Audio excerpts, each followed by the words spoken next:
El siguiente programa fue declarado de interés por la Honorable Cámara de Diputados de la provincia de Santa Fe. También este programa fue nominado al Premio Martín Fierro Federal.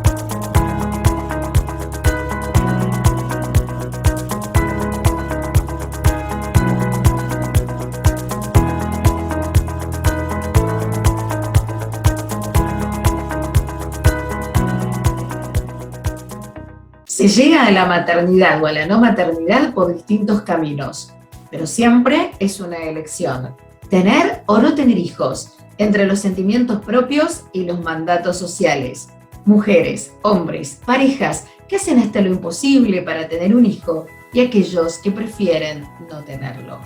Hoy hablaremos de mamá soltera con diversidad funcional.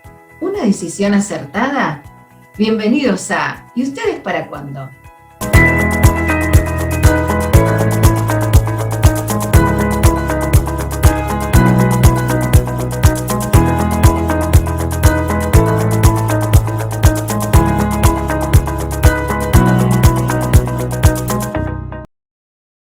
Hola a todos, ¿cómo les va? Bienvenidos a un nuevo capítulo de este programa tan particular que generamos semana a semana y que tiene que ver precisamente con cambiar la mirada cultural hacia lo que significa tener o no tener hijos, mostrando cada decisión, cada elección como válida. Vamos a agradecer, como siempre, a Radio El Signo, en el 106.5 FM, que ya nos está poniendo al aire aquí en la ciudad de Rosario, en localidades aledañas, en formato audio y video, y saben que también nos pueden seguir desde cualquier lugarcito del mundo, porque estamos saliendo en todas las plataformas, donde además puedes encontrar todos los capítulos que venimos vivenciando. Ya de hecho estamos transitando la 4ª temporada de nuestro programa, así que gracias por estar siempre ahí desde el otro lado. Y hoy nos vamos a abocar a una temática y una historia muy particular. Decíamos en la presentación, ella es mamá soltera con diversidad funcional, algo que quizás a muchos todavía puede llegar a sorprender, por eso hoy nos vamos a meter de lleno en su testimonio. Ella es locutora, es actriz, es la directora y creadora de Sin Tabú, tiene su propio programa de radio una vez por semana, dedicado precisamente a la salud, a la integración, a la inclusión social, y además viene trabajando desde lo que es esto, ¿no? Seguir promoviendo y fomentando acerca de los derechos sexuales y reproductivos de las personas con discapacidad. Así que un placer tenerla hoy en el programa a Anabela Massini. ¿Cómo estás, Anita? Bienvenida. Hola, ¿qué tal, Cari? Muchas gracias por invitarme. Bueno, para nosotros siempre es más que un gusto poder conocer todas estas historias que contribuyen a lo que es nuestro objetivo, que es cambiar la mirada cultural hacia lo que es la maternidad y o paternidad, en todas sus posturas y variantes, ¿no? Toda esta diversidad que ahí aparece, todo lo que conlleva, y hoy vamos a dedicarnos, en este caso, a tu historia, que bueno, como decía un poquito en la presentación, vos sos mamá soltera, tenés una discapacidad, y eso no fue ningún tipo de impedimento, ¿no? Como para poder concretar este objetivo, que también contribuye, ¿no? A desmistificar, ahora me vas a contar muchas de las cuestiones que ahí circulan también hacia quienes presentan algún tipo de condición. Pero bueno, vamos al inicio. En tu caso, ¿cómo era tu vínculo con la decisión de ser mamá? Digo, ¿toda la vida pensaste que en algún momento ibas a tener hijos? ¿Qué pasaba en tu adolescencia con esa temática? Sí, la verdad sí, siempre anhelé tener hijos. Desde chiquita, desde jugar con las muñecas, aún teniendo mi accidente a los 22, aún así, siempre el anhelo de ser madre estuvo, incluso a los 25 aproximadamente, hice un tratamiento de baja complejidad que no resultó, y después fui en distintas clínicas bastante reconocidas acá en Buenos Aires, y en una de las últimas y de las más importantes me dijeron, mirá, la verdad es que todo está bien, pero nosotros no sabemos cuántos golpes sufrió tu pelvis. Para mí eso fue como una daga. Yo a partir de ahí bajé los brazos y de ahí en más dije, bueno, que la vida provea, hay familias que son de uno, familias de dos, familias de mamá y papá, sin hijos, bueno, de pareja sin hijos. Tendrá que ser lo que tenga que ser, y si es, es. La verdad es que no lo esperaba en el momento en el que vino. pero sí lo anhelé toda la vida, eso es cierto. Si querés te cuento cómo. Bien, o sea que más allá de esto lo vamos a contextualizar un poquito, vos adquirís una discapacidad muy jovencita y eso, bueno, también hizo que quizás ahí, en este deseo que vos ya tenías de ser mamá, ya te manifestaban que iba a ser un poquito más difícil, ¿no? Por quizás la situación, ¿no? Que había traído como consecuencia, o sea que vos te sometiste a un tratamiento de reproducción asistida en ese momento siendo una persona en soltería o estando en pareja. Sí, no, en ese momento estaba sin pareja, así que recurrí a un banco de esperma y aún así me trató un equipo de obstetricia de alta complejidad y de alto riesgo y me comentaron, bueno, el hecho de que podía ser un embarazo de alto riesgo y de esos riesgos que conllevaban y cuáles podían ser y cuáles podían imaginar que podían ser, porque todo embarazo de alto riesgo es diferente, así como todo embarazo, toda mujer, lo transcurre distinto, entonces había cosas que no podían llegar a saber y otras que podían que sí, podía ser que sí, porque en definitiva es un equipo de alto riesgo que también trata con otras mamás convencionales y que hay alto riesgo, hay algunos riesgos más altos dentro de los altos y menos altos. Que bueno, Claro. entonces algunos se podían especular y otros no tanto. Así que en Ajá. ese momento yo ya sabía que en el caso de quedar embarazada existía esta posibilidad de riesgo y bueno, después vino el embarazo, mucho tiempo después. Fue Ajá. como 10 años antes. Claro, pero Ana, en ese momento, ¿no? Cuando vos vas Sí, y expresás a la comunidad médica, ¿no? Que querés ser mamá soltera, que hoy, bueno, la ciencia todo lo puede, como vos decías, fuiste a una donación, ¿no? Un donante de esperma. ¿Qué pasaba con la mirada social, ¿no? Porque, a ver, vos eras una persona con discapacidad y estamos hablando de hace unos cuantos años atrás, donde bueno, toda esta sí. cuestión de los derechos sexuales y reproductivos, ¿no? De quienes tienen Ujú. discapacidad era aún más tabú que hoy. ¿Qué pasaba en ese momento? ¿Qué fue la recepción que tuviste? Bueno, en ese momento yo me aboqué en principio porque uno no sabe cómo va a resultar, a que muy pocos lo sabían. Por otro lado, en ese momento iba de la mano con mi papá, que mi papá es médico, es ginecólogo, entre otras cosas, y él quería ver por todos los medios por qué yo no podía quedar embarazada. Entonces él fue el que me llevó a estas clínicas, o el que se sentaba en un café conmigo y me dibujaba que si tenía una calcificación, que si tenía una obstrucción, que si esto, que si aquello. Entonces me acompañó bastante en esa decisión y por el resto era por ahí quizás la familia más lejana, era una cuestión y la verdad que no es una decisión muy acertada, teniendo en cuenta lo que ella tiene, su condición, cómo va a criar un hijo después, cómo va a ser sola, qué clase de madre va a ser, qué clase de hijo va a tener, qué clase de cosas va a aprender.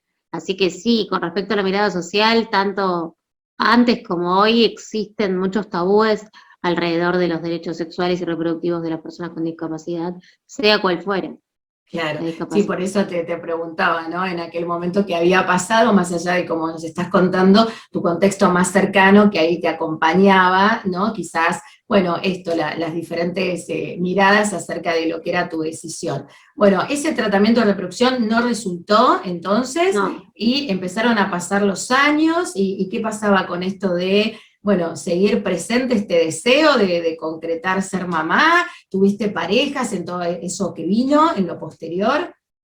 bueno, hubieron tampoco tantas parejas, pero como tres, porque fueron de larga data y justamente las de dar dos de ellas de larga data, se intentó, se habló con el equipo médico y demás, o sea, de manera natural, en algunas se habló y en una se habló, en otra no, pero más que nada se mencionó en planificación familiar, en todo lo que uno hoy día conoce como para poder afrontar o no un embarazo o la decisión de concebir. Y en esas relaciones que sí fueron más de larga data, sí se estuvo la idea, ¿no? De de tener un hijo. Y bueno, era como, lo llevamos a lo que Dios quiera, porque yo ya me había estudiado acá, allá y allá, como que ya comentaba yo también qué era lo que había vivido, y esta situación de, bueno, que Dios provea, por así decirlo.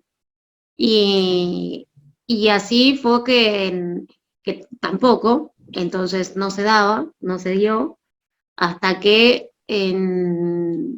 recién a los 36, hace 2 años, tuve una relación efímera, que en realidad ni siquiera fue una relación porque no prosperó, una relación de 3 meses y medio, o sea, ni siquiera casi conocía a la persona, con la intención de conocerse, de que funcione y demás, pero bueno, por otros motivos no funcionó. Y me separé, primero me separé porque no me cerró a la persona, la relación no funcionó, y a las 5 semanas de haberme separado me entero de que estaba embarazada, que en realidad me entero de que tenía un saco gestacional, que no se veía el embrión porque era muy chiquito, porque era muy poco el tiempo de embarazo, y que podía, en mi cabeza era, con todo eso que yo había vivido, que me había contado mi papá en su momento, puede ser un embarazo ectópico, puede ser un saco vacío. Bueno, todas esas cosas retumbaban en mi cabeza, y yo te digo la verdad, me aterré, en su momento me aterré frente a la posibilidad de que fuera un sí o fuera un no. Y esas dos cosas fueron un shock en su momento, un poco porque no quería ilusionarme, pero por el otro estaba súper ilusionada, por el otro tenía muchísimo miedo, y también por el miedo que se genera ante esta mirada social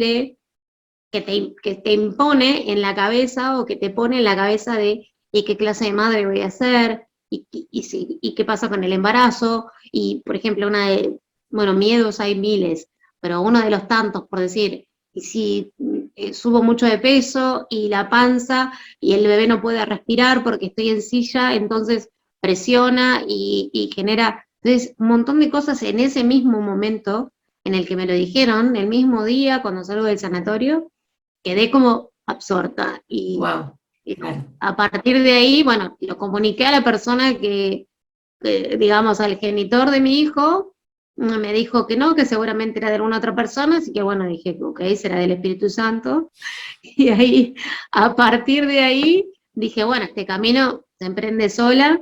No, no, la verdad que sinceramente no me afectó mucho porque la verdad es que se había terminado la relación. Claro. O sea, Y se había además, dado por entendido que no funcionaba. claro, Si no quería ser padre, bueno, me pareció bien que no quiera ser padre, que de hecho aprovecho esto para decirte que hay momentos, hoy en día es tan libre la situación de decidir ser mamá o no, justamente por la ley del aborto, por el aborto legal, seguro y gratuito, que me parece genial.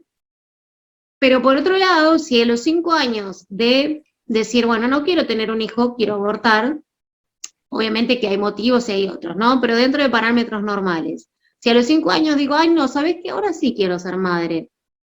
Ahí no podemos volver a ser madres. Ahora, ¿qué pasa si viene el genitor de mi hijo, cuando él tiene 5 años, o a los 4, da igual, y me dice que sí, que ahora lo quiere reconocer y demás? Están los derechos del niño, que siempre se prevalecen, pero por otro lado, es una persona desconocida. Me ha pasado con niños que conozco, que hoy en día tienen 10 años, 2, por ejemplo, que me han dicho, yo le he dicho, ay, ¿hablaste con tu papá? ¿Y qué te dijo después de miles de años que nunca lo conoció? Y me ha dicho, no, yo ni siquiera lo conozco, así que la verdad, ¿qué le voy a decir?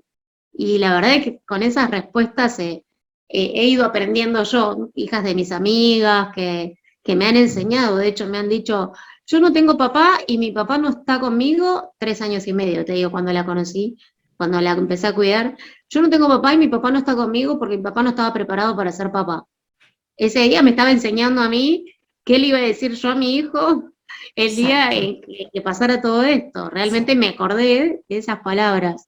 Ana, y esto que vos estás justo diciendo, ¿no? Que por ahí esta persona, bueno, no quiso en ese momento asumir esta responsabilidad que implicaba, ¿no? Bueno, ser papá. Y él tomó esta decisión de no serlo, de alguna manera.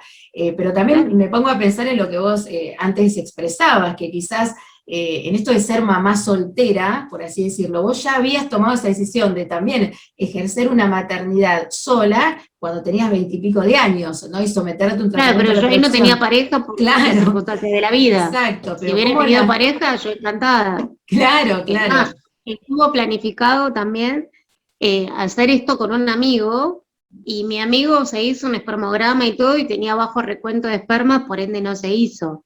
O sea, con un amigo, mirá lo que te digo. Sí, sí, la Y ya copaternidad, la sí, sí. intención estaba por encima de si tuviese pareja o no en ese momento. Exacto, claro. Bueno, los seres humanos cambiamos permanentemente y obvio que la Anabela de los 20 y pico no era la Anabela de los 30 y pico y con una situación ya de relación de pareja, ¿no? Bueno, vos decidís seguir adelante con tu embarazo. ¿Cómo viviste toda esa etapa? ¿Cómo fue? Bueno, la verdad que fue muy difícil para mí. Siempre aclaro, como dije antes, que cada mujer es cada mujer, cada embarazo es cada embarazo. Yo me enfermé de todo lo habido y por haber, bronquitis, tuve, no sé, infecciones urinarias. Fuera de eso, me acuerdo que lo viví muy mal a nivel físico, con muchos dolores de cadera, que ya venían crónicos hace muchísimo tiempo, pero que se acentuaban por el hecho de, en un principio era, no, es que está prendiendo el embrión, después es que se está acomodando, se está ensanchando la cadera, y yo decía, bueno, ¿cuándo va a dejar este chico de acomodarse? Pero no, realmente a nivel físico fue duro, fue realmente duro. No fue un embarazo lindo, y debo decir la verdad, que yo no lo disfruté cuando lo tuve en la panza, toda la ilusión, y yo siempre digo, mi embarazo fue predisposición absoluta, porque sabía que me enfrentaba a determinadas cosas, como el dolor, por ejemplo, como bajar la medicación para dormir, por ende iba a dormir menos, iba a estar más tiempo en vela. Efectivamente, todo el embarazo no dormía nada. Ya por el final, te diría quinto o sexto mes, probaba de dormir sentada y no podía, no tenía dónde se me caiga la cabeza. No, la verdad que fue muy terrible, realmente terrible. No, Ajá. Y en ese hay momento, algunas Ana, veces, ¿qué recepcionabas por parte de tu familia o de tus seres más queridos o tus amigos? Que vos manifestabas esto, uff, no la estoy pasando bien, ellos podían darse cuenta, ¿qué es lo que te decían? bueno, te puedo comentar que por un lado siempre digo, mi embarazo lo cursé sola en cuanto a pareja, pero la verdad es que cuanto a mis amigos y amigas, me acompañaron constantemente, no hubo ecografía, no hubo ni una en la que fuera sola, siempre estuve acompañada, así que siempre conocían gente nueva en este lugar de tratamiento, y eso estuvo genial, eso la verdad que es bárbaro. Y por el otro lado, me pasó que al inicio del embarazo, una amiga me dijo, estás embarazada, no estás enferma. Y por el otro lado, yo me estaba enfermando de todas las cosas sabidas y por haber, y estaba teniendo un montón a ver, efectos colaterales, y me di cuenta de que sí, que mi cuerpo sí se estaba afectando y mucho. Y cuanto más pasaban los meses, más se acentuaba eso, y más Ujú. lo hablábamos con 6 médicos que me revisaban cada vez que yo iba a ver, a Wow. charlar y a ver con ellos, incluso el médico levantándome las piernas porque tenía la presión en 2, en 3, y Ujú. estaba voladísima. Era, la verdad, terrible eso, y bueno, y después estar googleando, buscando o viendo en los libros ellos mismos con qué apalear el dolor, porque era tremendo el tema del dolor de cadera, eran situaciones que límite, y que lo único que tenía que saber yo era que tenía que llegar a la semana 24 de embarazo. Claro. Y llegaste, y contanos cómo 34, fue. perdón. Y llegaste a término, digamos, cómo vivenciaste luego el parto y, bueno, el posparto, ¿no? Lo que también eso significó. Bueno, con respecto a, yo tenía una cirugía, una cesárea programada el día de mi cumpleaños, el 7 de mayo, porque me habían dado fecha el 6 y le digo, no, hagamos un 2 por uno, ya que me das el 6 hagamos un 2 por uno y listo, ya. Eso era pasada una semana de la semana 34 que yo tenía que llegar. Y bueno, acordamos esa fecha, todo estaba listo para ese día, y 2 días antes voy a la radio, hago mi programa, vuelvo, me acuesto y a las 5 de la mañana no puedo respirar. Empiezo a escupir sangre, entonces me trasladan al hospital, yo ahí ya no me acuerdo más nada, pero me acuerdo que me desperté a los 2 días y más o menos entre lo que me habían dado y estaba medio droguis, me habían dicho, bueno, mira, te hicimos una cesárea de emergencia, por mi intubación, el nene nació sedado, porque yo tenía una neumonía bilateral, hoy en día es mucho más escuchada por el COVID, pero en ese momento simplemente porque tenía frío y porque, o sea, por frío y porque tengo una depresión respiratoria por el hecho de estar en silla de ruedas. Más que nada por eso fue que tuve esta situación respiratoria, que he tenido otras en el embarazo, y después del embarazo tuve 2 veces más, por eso ahora estoy súper resguardada. Así que el nene nació 2 días antes de mi cumpleaños. El día de mi cumpleaños yo no me lo voy a olvidar nunca porque fue tremendo. Me acuerdo que toda mi familia empezó a viajar desde ahí, desde Rosario, y para mí era todo como muy igual a cuando, aunque nada que ver, Sí, era sí, muy sí. igual a cuando yo estuve internada por el accidente. Entonces era como muy trágico todo porque los dos estábamos con riesgo de vida, él también estaba intubado, con oxígeno, yo igual, y teníamos que ver, de pasar los días y ver cómo iba avanzando. Planificaron como traer la incubadora a la habitación, pero no por los riesgos que había, así que no. Me mandaban videos y fotos y yo me sentía ajena a ese bebé que me mostraban. Me acuerdo que me pasaba eso y me sentía culpable. Me sentía súper culpable porque él estuviese ahí y porque era mi culpa. Lo sentía así. O sea, aunque uno no tenga la culpa y aunque te digan no tenés la culpa, me sentía muy mal por eso. Y bueno, me acuerdo que en su momento había como una suerte de payamédicas que cantaban canciones, poemas, que iban bajito de cama en cama, y me acuerdo que me contaban poemas, me cantaron una canción, tocaron unos instrumentos así muy suavecitos. El día de mi cumpleaños y yo lloré, me acuerdo que me lloré todo, estando como estaba, y fue tremendo. Y no sabían que yo había sido mamá. Sabían que me dijeron, primero vinieron, me pidieron permiso, yo asenté con la cabeza, tocaron música, y después antes de irse me dijeron, ay, pero nos enteramos de tu sorpresa. Y yo dije, ay, no, que no me hablen del bebé porque eso me hacía mal a mí.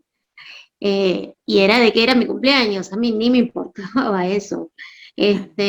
Bueno, siguieron tocando, yo ahí me derrumbé. Bueno, y pasaron los días y por suerte fui recuperándome, el nene estuvo un mes en neo porque también era prematuro, para también salir de la intubación. Y bueno, fueron días muy Sí. duros ahí.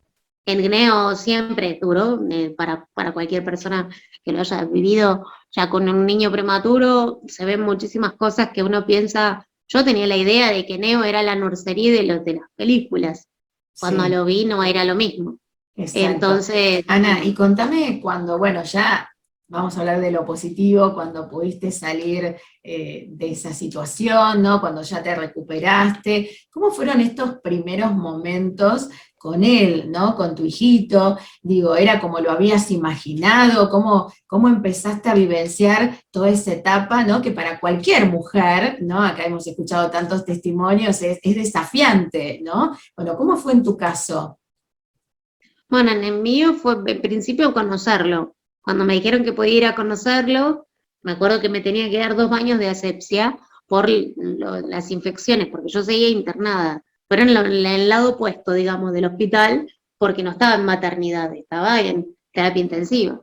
Claro. Bueno, el principio fue conocerlo y el hecho de simplemente verlo, tocarlo, mirarle las piernas, contarle los dedos de los pies, que todos hacemos eso, que generalmente, ¿no? Las mamás cuentan que hacen eso, y yo lo miraba, y incluso desde una óptica tan retrógrada de decir, hasta mueve las piernas. Claro.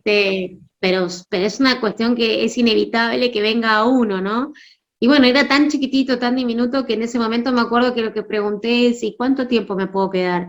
toda la vida, me dijo la enfermera. Y me acuerdo de eso, me causó gracia, pero bueno, a partir de ese momento es que generé el apego con él, que empecé a aprender a ser mamá y que me ayudaron mucho las enfermeras, bueno, las puericultoras, todo el equipo que está en Neo, y a partir del momento que lo traje a casa, como que ya estaba bastante entrenada, tanto la señora que me iba a ayudar a mí, que por suerte había una persona que me asiste, que a diferencia, y debo decirlo porque hoy en día siguen estando, a diferencia de una niñera, es una persona que me asiste en mi maternidad, o sea, en lo que yo no puedo.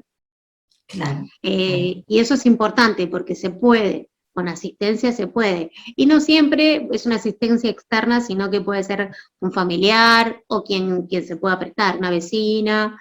Y muchas veces conozco personas, conozco mamás que me han hablado cuando yo estaba embarazada y que luego fueron mamás hace poquito y tienen bebés, bueno, un poquito menos más chiquitos que mi hijo, pero con asistencia de vecinas, amigas, mamás pudieron tener a sus hijos sin la posibilidad quizás de contratar a una persona para.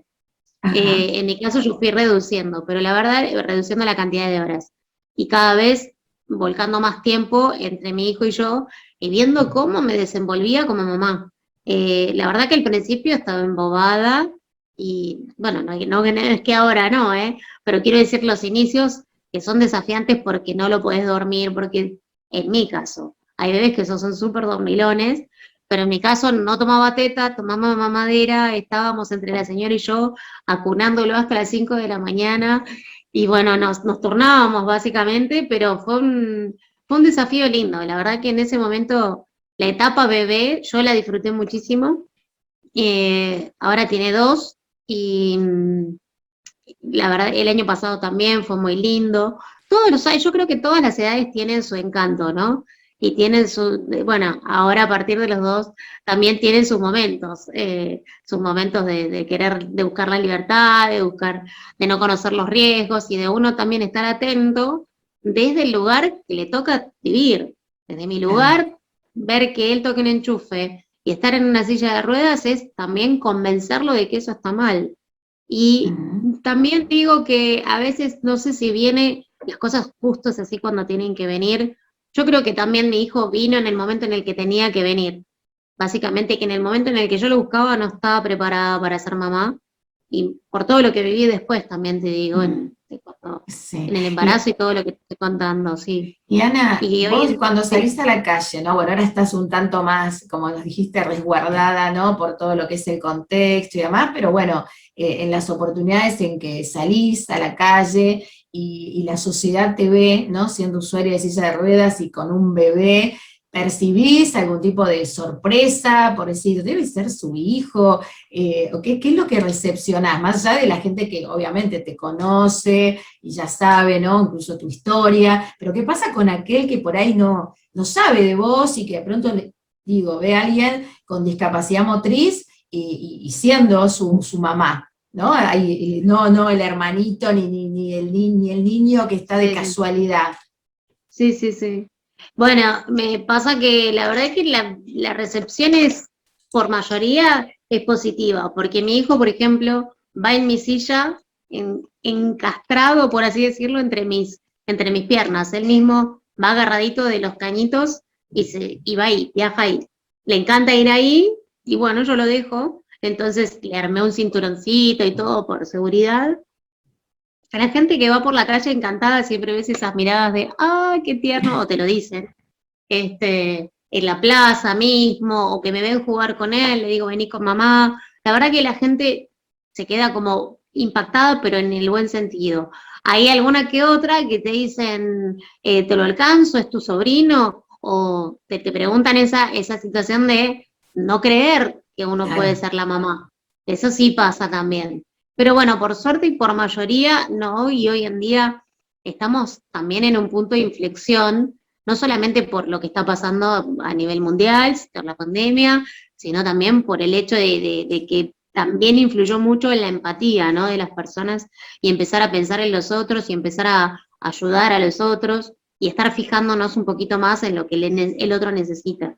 Entonces, hoy en día creo que si bien antes iba un poquito más lenta el tema de la integración y la inclusión hoy en día va un poquito más avanzada, la convivencia, y eso es algo que está bueno, ¿no? Convivir en una sociedad un poquito más empática. Así que, Ujú. no, buena la recepción, sí. Bien, Ana. ¿Y qué te aportó la maternidad? ¿Qué es lo que te brindó? ¿Qué te sumó a tu vida tener a tu hijo? Uf. Bueno, sobre todo lo primero que mencionaste vos, que es responsabilidad, que bueno, si bien siempre que una persona súper responsable, es otro tipo de responsabilidad, es otro tipo de, a ver, es una personita que uno va formando y que todo lo que diga, haga, mueva, imite o haga yo, lo va a imitar él, lo va a aprender él y que incluso yo que me manejo con asistencia, le digo a tal persona, no sé, Juan, ¿me alcanzás un vaso de agua?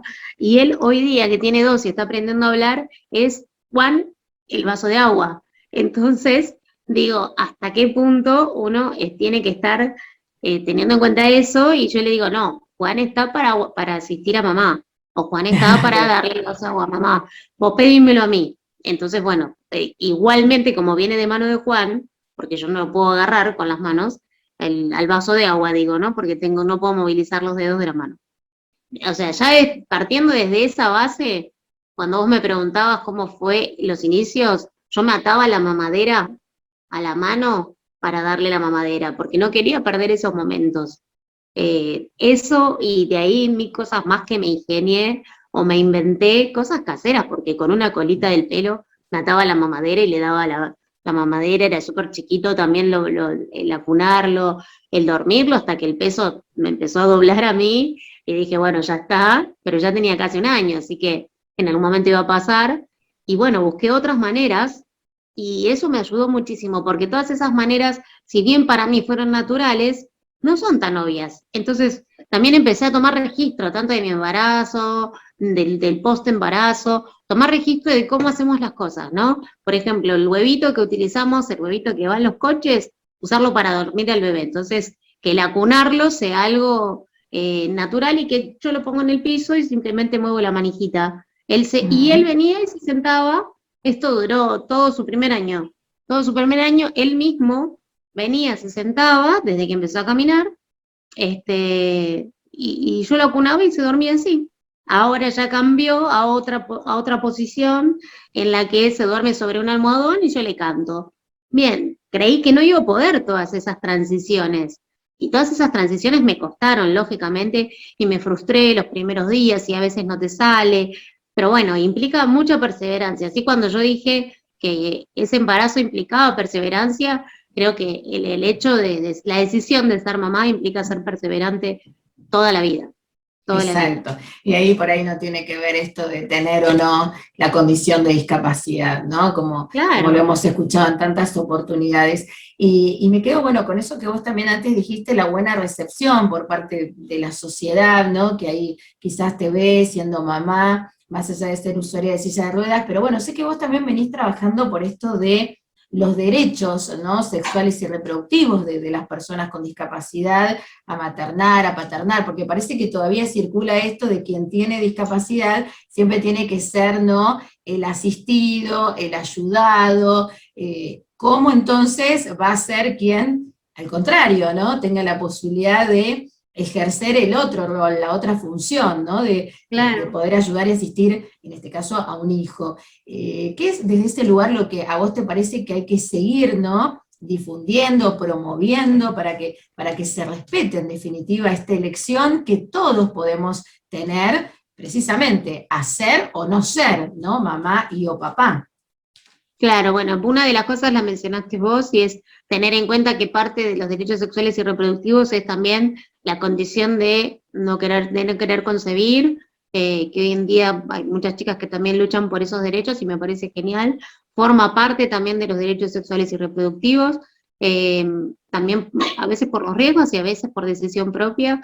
Y es un deseo, así como vos me preguntaste si tenía el deseo de ser mamá, bueno, yo lo anhelaba, otras personas no, nunca lo anhelé, nunca lo quise, bueno, Exacto. está perfecto. Está bien y poder aceptarlo tal como es. Y tengo un montón de amigas que me dicen que he tenido tienen esta visión y me han dicho, no, yo la verdad que madre no, pero Lichi, por mi hijo, Lichi es aparte, no tiene nada que ver, es mi sobrino.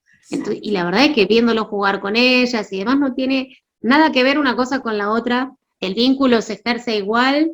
Y bueno, con respecto a lo que me preguntabas vos, para no irme por las ramas, con respecto a los derechos sexuales y reproductivos, hay que tener en cuenta el sistema de salud, en principio, la accesibilidad del sistema de salud, la formación de los profesionales, que hay formaciones, por ahí son específicas, por ejemplo, en un momento di una charla para ginecólogos sobre lesionados medulares, que es mi lesión, justamente cómo podían, digamos, mejorar su atención en cuanto a las personas que reciben. Bueno, recibir a la persona y tener en cuenta de hablar con la persona y no con la otra persona, teniendo en cuenta que necesariamente va a ser su asistente, sino que puede ser su pareja, tener en cuenta su orientación sexual, que puede ser cualunque, así que su orientación sexual, su elección, su manera de identificarse.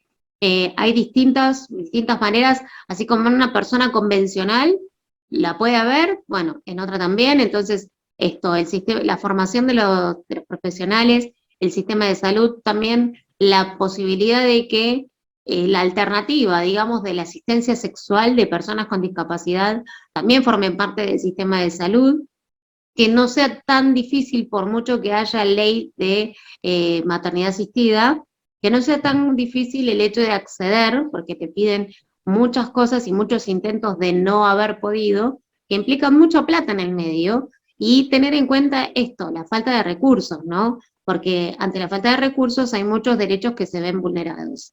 Entonces, eso te diría, así que se me ocurre en este mismo momento, que es súper importante. Y por otro lado, como mirada social o como parte de la mirada social, que también me implica justamente respetar el deseo del otro, sea cual fuere. Exacto. Bueno, Ana, ¿qué es lo que más disfrutás con Lichu, ¿no? O con Lichi, como le decís vos. ¿Cuáles son tus mejores momentos o lo más lindo que tiene ser su mamá? Bueno, con él disfruto todo, disfruto desde jugar con él, mayormente jugar con él e inventar juegos, generalmente inventar juegos, trasladarle todo lo que yo pueda darle. Por ejemplo, a mí me gusta hacer pan, me gusta pintar, entonces todas esas cosas, algunas las rememoré porque otras las había dejado de hacer justamente porque quedé embarazada, después porque tenía un bebito, después, bueno, hoy en día que ya está en edad de ser más nene, bueno, de poder trasladarle el hecho de, no sé, pintar, así le dure poco, ¿no? Y de tratar de captar su atención. A mí me toca tener un hermano que tiene signos de autismo, entonces a veces nos juntamos los tres y el hecho de captar la atención es todo un desafío porque está mi hermano, porque está mi nene y tengo que captar la atención de ellos y decir, bueno, vamos a hacer esto. Hacemos pan de colores, le ponemos colorante y hacemos pan y comemos pan rojo, entonces resulta más divertido, pintamos y bueno, ideamos juegos. Realmente en lo que más te digo que le pongo más ganas, más fuerza, más polenta, es en idear todo lo que pueda enseñarle a modo de juego. Creo que el invite viene por el lado del juego y que él responda, porque parte de una persona que está con una movilidad limitada, tiene que ver con, yo no puedo levantarlo y decirle, bueno, ahora vamos para allá. O no salimos de este lugar y nos vamos a esta habitación porque acá hace frío. Entonces hay que invitarlo, y para invitarlo no es fácil. Entonces creo que esta invitación siempre es a través de lo lúdico, y siempre a ellos les va a resultar entretenidísimo hacer cualquier cosa a través del juego. Así que desde ese lugar es que yo digamos, me las ingenio más, y también leyendo bastantes cosas con respecto a psicología infantil, con respecto a la crianza en sí, ¿no? Pero más que nada por la edad de él y todo lo que yo pueda ingeniarme en base a eso. Fabuloso. Bueno, Ana, te felicitamos una y otra vez por todo lo que nos estuviste compartiendo, por esta posibilidad de que muchas mujeres que quizás te están escuchando, ahí, bueno, este programa tiene como amplio la audiencia entre aquellos que deciden tener hijos y quizás todavía están en este caminito de perseverancia, de no bajar los brazos, y que bueno, también escuchar tu historia tiene que ver con eso, ¿no? Con el decir, bueno, yo tenía este deseo y más allá de cualquier cuestión que se me pudo presentar en la vida, lo pudiste concretar. Así que bueno, te deseamos lo mejor, vamos ahí a seguir siendo testigos de todo tu avance como mamá y bueno, y en todo lo que también venís generando desde los medios de comunicación para poder aportar, ¿no? A que la sociedad comprenda que no hay cuestiones que estén bien o mal, sino que tiene que ver con lo que cada uno ahí elija, ¿no? Para su vida y lo que considere que le va a dar felicidad y plenitud. Así que te agradecemos mucho. Gracias, Cari. Igualmente déjame pasar el chivo de mi programa de Sin Tabú Radio, que pueden encontrarlo como Sin Tabú Radio en Facebook e Instagram, o @gente sin tabú en Twitter, y que estamos los miércoles de 21 a 22:30. Y por otro lado, comentar algo que chiquitito, pero que también es importante, que a través de la parte legal, de la vía legal, existen fallos que corresponden a maternidades y paternidades, que existen fallos donde se puede hacer la subrogación de vientre. Incluso partes de los conocidos son de Rosario, así que existen. Ya que estamos al lugar, bueno, te lo comento a vos y se lo comento a la gente. Acá seguramente también existan. Ah, mira, llegamos justo para saludar. Bueno, así que para saludar en el final de tu historia, así que qué mejor que terminar también con él en pantalla, más allá que ya estuvimos viendo algunas fotitos y demás. Sí. Hoy ahí estamos. Hola, Lichi, hola. ¿Cómo estás? Bueno, hola y chau, te decimos. Hola y chau. Pero bueno, agradecerte, ¿sí? Y nos seguimos ahí manteniendo en contacto. Un placer. Gracias por compartir la historia. ¿Sí? Gracias. Abrazos. No, muchas gracias a vos, Cari. Besos. Chau, chau, hasta luego. Y ahí escuchábamos el testimonio de Anabela Mazzini, Anita, como también le dicen, en todo lo que ahí refería, ¿no? A poder compartirnos lo que significa ser mamá soltera, teniendo diversidad funcional, siendo usuaria de silla de ruedas, y cómo nada ni nadie la detuvo en su elección, ¿no? En su camino, en su precisamente deseo de ser mamá. Gracias por estar allí desde el otro lado, acompañándonos cada semana. Estamos con esta posibilidad de poder llegar con este mensaje a cualquier lugarcito del planeta. Siempre te invitamos a que puedas dejar también tus comentarios, tus propuestas. Si querés compartir también tu historia, acordate que nos buscás en todas las plataformas y como siempre cada semana saliendo en el aire de Radio El Signo en el 106.5 FM aquí de la ciudad de Rosario en formato audio y video. Gracias a ustedes por estar siempre ahí, de alguna manera contribuyen, ¿no? A que este mensaje de cambiar la mirada cultural hacia la maternidad y o paternidad se siga expandiendo. Soy Karina Bimonte y los espero en el próximo ¿Y ustedes? ¿Para cuándo?